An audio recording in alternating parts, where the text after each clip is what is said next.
నమస్తే శ్రీ మాత్రే నమః శ్రీ గురుభ్యో నమః. మార్చి 11, 2025 మంగళవారం నాటి దిన ఫలితాలలో క్రోధినామ సంవత్సరం ఉత్తరాయణం శిశిర ఋతువు ఫాల్గుణ మాసం శుక్లపక్షం నాటి సూర్యోదయ సమయం ఉదయం 6 గంటల 30 నిమిషాలకు, సూర్యాస్తమ సమయం సాయంత్రం 6 గంటల 21 నిమిషాలకు. ఈ రోజు తిథి ద్వాదశి ఉదయం 8 గంటల 15 నిమిషముల వరకు, తదుపరి త్రయోదశి తిథి ప్రవేశము. నక్షత్రము ఆశ్లేష నక్షత్రము 2 గంటల 14 నిమిషముల వరకు, తదుపరి మఖా నక్షత్ర ప్రవేశము.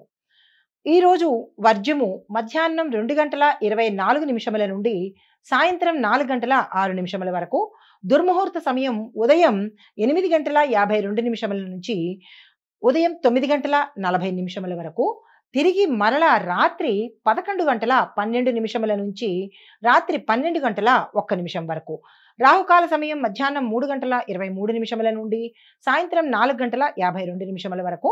యమగండ కాలం ఉదయం 9 గంటల 28 నిమిషముల నుంచి ఉదయం 10 గంటల 57 నిమిషముల వరకు. బ్రహ్మ ముహూర్త సమయం తెల్లవారుజామున 4 గంటల 54 నిమిషముల నుంచి తెల్లవారి 5 గంటల 42 నిమిషముల వరకు. అమృత గడియలు రాత్రి 12 గంటల 33 నిమిషముల నుంచి రాత్రి 2 గంటల 15 నిమిషముల వరకు. అభిజిత్ ముహూర్తం మధ్యాహ్నం 12 గంటల 2 నిమిషముల నుంచి మధ్యాహ్నం 12 గంటల 49 నిమిషముల వరకు. ఇది నేటి పంచాంగం. నమస్తే. తదుపరి రాశి తులారాశి. తులారాశి వారి యొక్క గ్రహస్థితి శనిగ్రహ ప్రభావం చేత కొంత ఒత్తిడి వచ్చినప్పటికీ చివరలో విజయాన్ని సాధించే అవకాశము గోచరిస్తోంది. ప్రతి పనిలోనూ ఆటంకాలు ఎదురవుతాయి, చివరలో సుఖంగా శుభాంతము అవుతాయి. అయితే ఫలితాలు కోర్టు వాద్యాలు ఏవైనా ఉన్నా కోర్టు సంబంధిత వ్యవహారాల్లో విజయం సాధించే అవకాశము, ఆర్థిక లావాదేవీల్లో లాభాలు, వ్యాపార లాభాలు, కుటుంబంలో సంతోషము.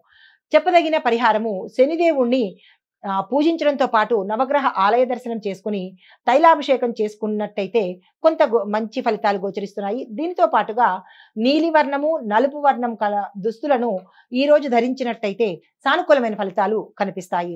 తదుపరి రాశి వృశ్చిక రాశి. ఈ రాశిలో ఉండే వారి గ్రహస్థితి మంగళ అనుకూలంతో ధనలాభంతో పాటు కుటుంబంలో కలతలు, ఒత్తిడులు, మానసిక క్షోభ కలుగుతున్నాయి. చెప్పదగిన ఫలితాలు పొదుపు ఎక్కువగా చేయండి, పెట్టుబడులు ఎక్కువగా పెట్టుకోండి, వ్యయాలు పెరిగే అవకాశం కనబడుతోంది. కుటుంబంలో అశాంతి గోచరిస్తోంది, జాగ్రత్తలు తీసుకోండి. మీకు చెప్పదగిన పరిహారము సుబ్రహ్మణ్యేశ్వర స్వామి ఆరాధన, ఎరుపు రంగు వస్త్రధారణ తప్పనిసరిగా చేసుకోవాలి. తదుపరి రాశి ధనస్సు రాశి. ఈ రాశి యొక్క గ్రహస్థితి గురుబలంతో ప్రయోజనకరమైన ఫలితాలతో పాటు ఆర్థిక లాభాలు, ప్రయోజనాలు కనబడుతున్నాయి. ఉద్యోగస్తులకు, అన్ని రంగాల్లో ఉన్న వాళ్ళకి ఈ రోజు శుభ ఫలితాలు గోచరిస్తున్నాయి. కొంతమందికి ఉద్యోగాల్లో ప్రోత్సాహం ఉంటుంది. ఆరోగ్యంలో సంబంధించినటువంటి సూచనలు వస్తున్నాయి, జాగ్రత్తలు తప్పనిసరిగా తీసుకోండి.